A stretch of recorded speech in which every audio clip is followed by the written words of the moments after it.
It's a personal thing between you and Jesus. So you have to understand that God had already factored in all your screw ups. And I know we've been told that God is just waiting to send you to hell and all the rest is hell and damnation and the grave. We've been told that, and that's cool. And I understand it.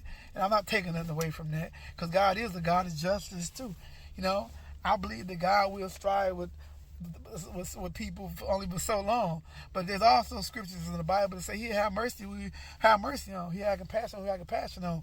I wouldn't gamble with that. I don't want to gamble, even though I do gamble with it. You know, but I feel like God has chose me, you know what I'm saying, to show His patience with, and to show His mercy with, and to show His understanding with, and His love with. You know what I'm saying? In a way where, give me 1 second, let me wipe my face real quick.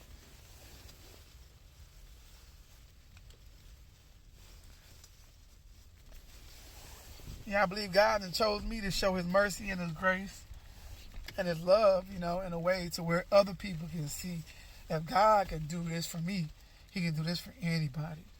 And let me get kind of like to some of the good things, okay? So like, for example, let me roll this window up because it's starting to snow up in this boy. Okay. And for an example, it's like, hold on, y'all, hold up.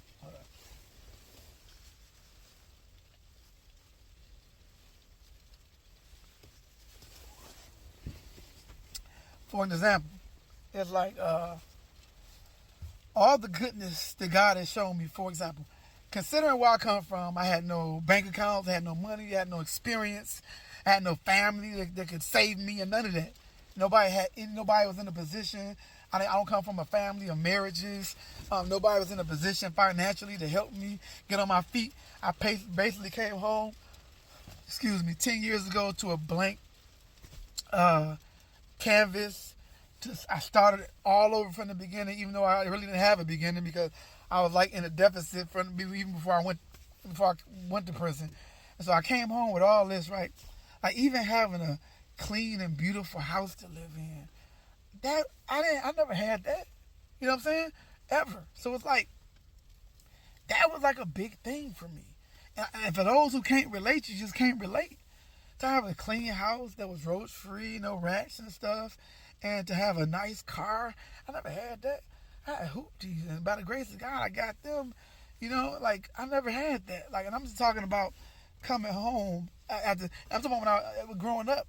So like even with, you know, with all that being said, when I came home, by the grace of God, you know, I remember. So I had no hangups about what I wouldn't do in order to because I had seen enough by the time I came home to know that I wanted better for myself.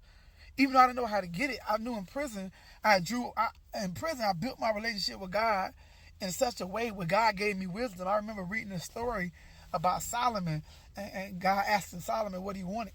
And Solomon said, I don't care about riches. Solomon didn't want riches. No, he asked God for wisdom. So I thought, that's what I did. I asked God for just wisdom. And God gave me wisdom beyond, like, you know, my comprehension, understanding. Now, mind you, it wasn't by, like, my wisdom or that I, like, even was able to accumulate what I do have. This is my whole point I'm trying to tell y'all. There's no way I can come out of prison and be able to do everything I'm doing but for the grace of God. I'm, like, a living evidence that God is real, that Jesus is real. There's no way, there's no other physical way you can explain this at all. There's no way I should be able to be where I am and do what I do, even having the level of intellect or wisdom that I have. This all came from Him, like literally. There's nothing, there's no origin I can go to and be like, oh yeah, I'm like this because that. There's nothing I can point to. I believe I'm a great father and all that. That's all God. He worked that in me. He made me like this. Like when I allowed Him to come into my heart. When I opened up the door because He was knocking, He changed things for me. And it wasn't about what I deserved. It wasn't about me even knowing how to do this stuff. I literally stumbled into things like just moving toward Him. And God opened. Even when I was rebellious, God was blessing me in my rebellion.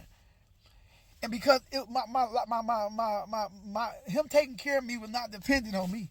When God took me on, just like a man when he take on a wife, you must do that unconditionally. That's what you chose to do that. God chose me even though I was broken.